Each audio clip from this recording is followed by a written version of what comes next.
Welcome back. You're still watching The World Today on Channels Television. Let's continue now. At least 2 people have been killed and 23 others wounded in a Russian missile strike on a clinic in the eastern Ukrainian city of Dnipro. Ukrainian President Volodymyr Zelensky denounced the attack as a crime against humanity, and the Ukrainian Defense Ministry called it a serious war crime under the Geneva Conventions, which set out how soldiers and civilians should be treated at war. Footage showed a regional governor and Zelensky showing firefighters working to put out a roaring fire in a devastated hospital building. Much of the upper floor had been badly damaged. It had an adjacent building and cars parked nearby. Russia has denied repeated accusations that its soldiers have committed war crimes in Ukraine. Ukrainian Air Force said Ukraine shot down 10 missiles and over 20 drones launched by Russia in overnight attacks on the capital Kyiv, the city of Dnipro, and eastern regions. The Air Force said the attacks began at about 10 p.m. on Thursday night, and the last one was reported at about 5 a.m. this morning. The command reported that a total of 17 missiles and 31 drones had been launched during the attacks using S-300 and S-400 missile systems. In the southeastern city of Dnipro, the head of the regional military administration, Serhiy Lysak, said the 5 cruise missiles and 6 Shahed drones had been downed by Ukrainian forces. Officials in Kyiv also added that the roof of the shopping mall, the private house, and several cars had been damaged in the process. Russian Security Council Deputy Chairman and former President Dmitry Medvedev has said that Russia would launch a preemptive nuclear strike if the West provided Ukraine with nuclear weapons. Speaking to reporters while on a trip to Vietnam, Mr. Medvedev said that, in his words, in case the West provides Ukraine with a nuclear weapon, we will have to make a preemptive strike. He also warned the more destructive the weapon supply to Kyiv, the more likely a nuclear apocalypse scenario. He noted that Anglo-Saxons are not fully aware of this and believe that it will not come to this, adding that it will come under certain conditions. Meanwhile, Belarus President Alexander Lukashenko has said the transfer of some tactical nuclear weapons from Russia to Belarus has begun. Lukashenko said it was necessary to prepare short storage sites and so on. In his word, they did all of this, therefore the movement of nuclear weapons has begun. Lukashenko also promised the safety of tactical nuclear weapons in Belarus, saying, "Don't worry about nuclear weapons. We're responsible for this. These are serious issues. Everything here will be all right." This comes after Moscow and Minsk signed an agreement on deploying tactical nuclear weapons to Belarus, one of Russia's neighbors and most loyal allies. Mr. Lukashenko raised the possibility of Russia placing strategic nuclear weapons in Belarus during a national address in the month of March, while baselessly accusing Western countries of preparing to invade Belarus and destroy it. Well, as expected, the United States has strongly condemned an agreement for Russia to deploy tactical nuclear weapons in Belarus, but had not seen any reason to adjust its nuclear posture. Speaking to reporters, State Department spokesperson Matthew Miller said that Washington had also not seen any indication that Russia is preparing to use a nuclear weapon. The White House said that it has seen reports that Russia has moved ahead with plans to deploy those weapons in Belarus. Speaking to a regular press briefing, White House spokesperson Karine Jean-Pierre said that Russia's move is an example of making irresponsible and provocative choices. So look, we've seen the report of Russia-Belarus arrangement and we'll continue to monitor certainly the implications here. We have not seen any reason to adjust our own nuclear posture. You've heard us say that before, nor any indications Russia is preparing to use nuclear weapons for Belarus. Speaking to that particular issue, this is yet another example of making irresponsible and provocative choices. So we remain committed to collective defense of the NATO alliance, and I'll just leave it there. I would say that we strongly condemn the arrangement. It's the latest example of irresponsible behavior that we have seen from Russia since its full-scale invasion of Ukraine over a year ago. As we have made clear, the use of chemical, biological, or nuclear weapons in this conflict would be met with severe consequences. But in response to this report, I will just add we have seen no reason to adjust our strategic nuclear posture or any indications that Russia is preparing to use a nuclear weapon. Japan, on the other hand, announced it will impose further sanctions on Russia after the group of 7 nations agreed last week at the Hiroshima summit to step up measures to punish Moscow's invasion of Ukraine. Chief Cabinet Secretary Hirokazu Matsuno, Tokyo's top government spokesperson, condemned Russia's move to deploy tactical nuclear weapons in Belarus, saying that it will further intensify situations around the invasion of Ukraine. Well, according to the Foreign Ministry statement, in a co-coordinated action with G7, Japan will freeze assets of 78 groups and 17 individuals, including army officers in Russia, and ban exports to 80 Russian entities, such as military-affiliated research labs. A Trade Ministry statement said that Japan will also ban providing construction and engineering services to Russia, although the details of the measure will be announced at a later date.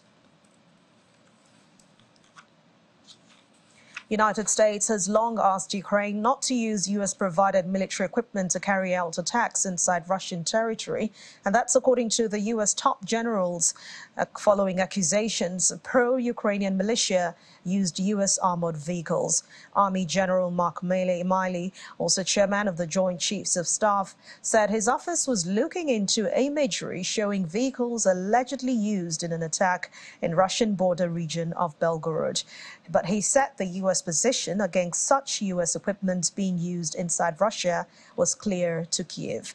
On the other hand, U.S. Defense Secretary Lloyd Austin said that Denmark and the Netherlands have decided to lead a European coalition in providing F-16 training for Ukrainian forces. The rules that we have established with the Ukrainians is to not use U.S.-supplied equipment to attack into the geographic space of Russia. And look, they're a country at war. It's an existential threat. They're fighting for their survival. I can't say with definitive accuracy right this minute to you whether that, and I saw the same videos, whether that's U.S. supplied equipment or not, what was the nature of the attack, who did what to whom. I can't say that with definitiveness right this minute. But I can say that we have asked the Ukrainians not to use U.S. supplied equipment for direct attacks into Russia. Why is that? Because we don't want, this is a Ukrainian war. It is not a war between the United States and Russia. It's not a war between NATO and Russia. This is a war between Ukraine and Russia, and we are supporting and supplying and help training and advising and assisting Ukraine. But it is not a direct conflict between the United States and Russia. During today's meeting, several allies and partners also discussed plans for training Ukrainian pilots on fourth-generation fighter aircraft, including the F-16. And planning and executing this training will be a significant undertaking, but the coordination of this contact group will help make that possible. And I especially want to thank Denmark and the Netherlands, which have decided to lead a European coalition in providing F-16 training for Ukrainian forces. F-16s, there's no magic weapons in war. And sometimes certain things get labeled as, this is going to be the magic weapon. There are no magic weapons. An F-16 is not, neither is anything else. And as we look at what the problem to be solved in at the beginning of this war, it was a defensive fight against mechanized armored forces, Russian forces that were coming across the border. What do you need for that? You need anti-armor weapons. You need lots of them. And you had to keep the airspace clear of Russian close air support that would enable Russian ground maneuver. And that's exactly what was provided. So it's not a question of we agree later or agree now or under pressure. That's not at all what's getting done here. This is hardcore military analysis that looks at cost, benefit, and risk, and what is the need on the battlefield now and in the near future. Meanwhile, the United States has imposed sanctions on a Russian man who it says is the leader of the Wagner mercenary group's operation in Mali. The U.S. Treasury said that Ivan Moslov was a key figure in Wagner's global activities. It also added the Wagner group may be using its presence in Mali to conceal efforts to acquire military weapons and equipment for the war against Ukraine. It also accused the Russian group of supplying anti-aircraft missiles to the Rapid Support Forces in Sudan.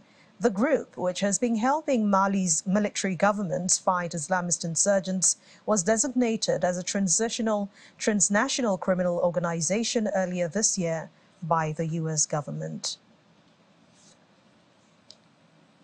In the meantime, Ukrainian authorities said Kyiv has secured the release of 106 captured soldiers in a prisoner exchange with Russia.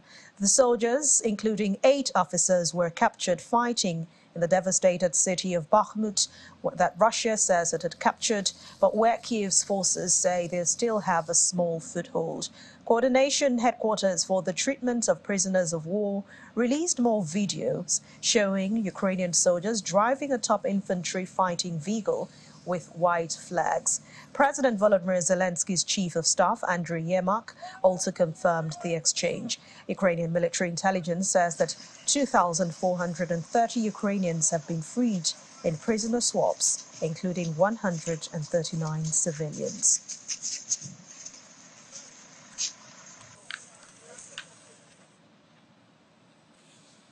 And let's talk to VOA's correspondent, Anna Chernikova, who joins me now from Kyiv in Ukraine.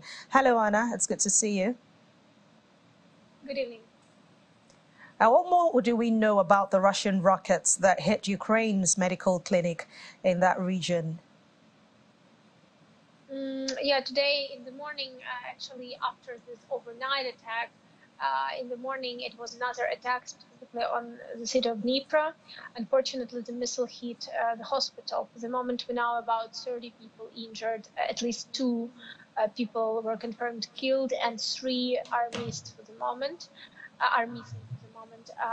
We know that those injured include children, and that those injured also include some serious cases. I understand that children were also among the injured in the medical facility, yet Russia denies targeting civilians. Doesn't this scream act of war crimes, even though Russia keeps saying they're not committing war crimes? Well, hitting a direct hit of a hospital is a war crime. This we cannot avoid answering this question. It was a direct hit of the hospital and of the veterinary hospital next to it. Unfortunately, well, this particular case demonstrates that Russian actions and Russian words do not fit. This particular case is considered as a war crime according to the international law. Also, a series of drones and missile strikes rained down across Ukraine overnight. Give us updates on the strikes and how the reactions have been so far. Well, yeah, it was another quite loud night in Kyiv. Again, the attack started at around 3. So let's say 3 and 4 o'clock in the morning. This is in between this time.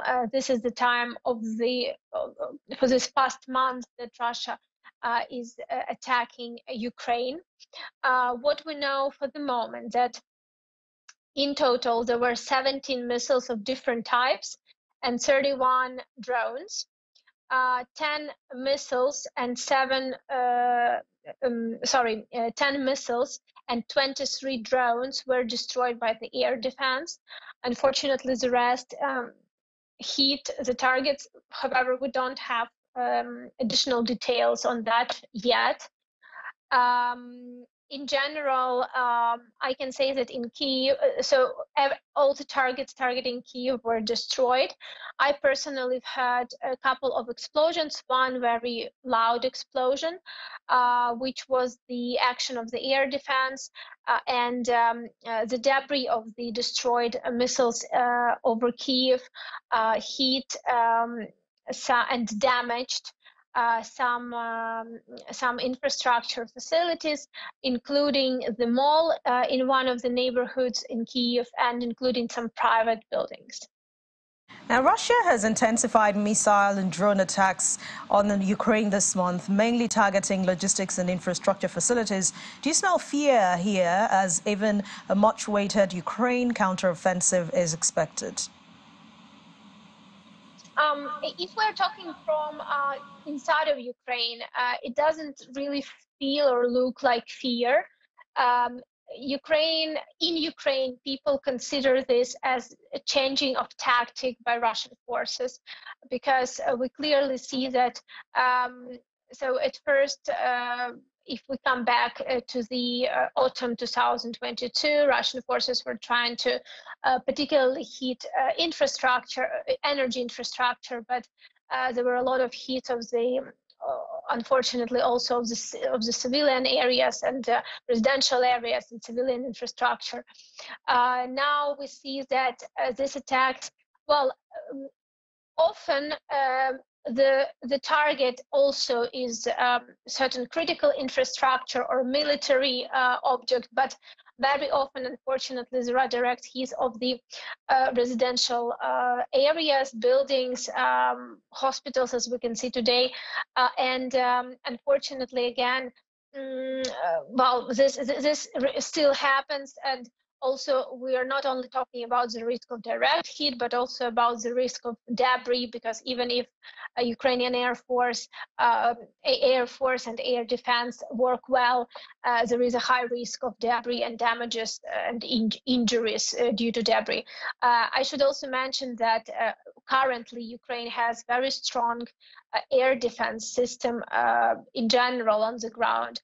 But again, we should understand that Ukraine is quite a big country, and of course it's not enough, but still the numbers and the percentage of missiles and drones destroyed by air defense is much higher than it used to be. But just last week, Russia and Belarus reaffirmed the commitment to a treaty on the non-proliferation of nuclear weapons. But now the president, Alexander Lukashenko, said the transfer of some tactical nuclear weapons from Russia to Belarus has already begun. What do you make of this whole situation? Well, I think that we've discussed it already before, that we have to wait and see what would be the actions, actually, because the words, what Russia is saying or Belarus is saying, not always correspond to the actions, often do not correspond, again, according to what we've witnessed for this past month. And this particular case, unfortunately, is another proof of that and another part of that, because, we see the actions. Of course, we do not have confirmation or independently verified information if it was actually if it's already happening or if it already happened. So definitely we should wait for some independent and independent view on that, not only what Russia or Belarus is saying. But well, this is something that could be also considered a certain nuclear blackmailing, moving basically the weapons closer to European borders and NATO borders. We've known former Russian President Dmitry Medvedev in the past using very strong words, and this time he has used other words again to say that Russia would launch a preemptive nuclear strike if the West provides Ukraine with nuclear weapons. Do you think that Russia enjoys the manipulation and the use of nuclear threats, which many are now calling a bluff? Well, it looks like nuclear blackmailing is probably the main blackmailing mechanism at this point, and if it's correct to say the favorite mechanism that Russian officials are using.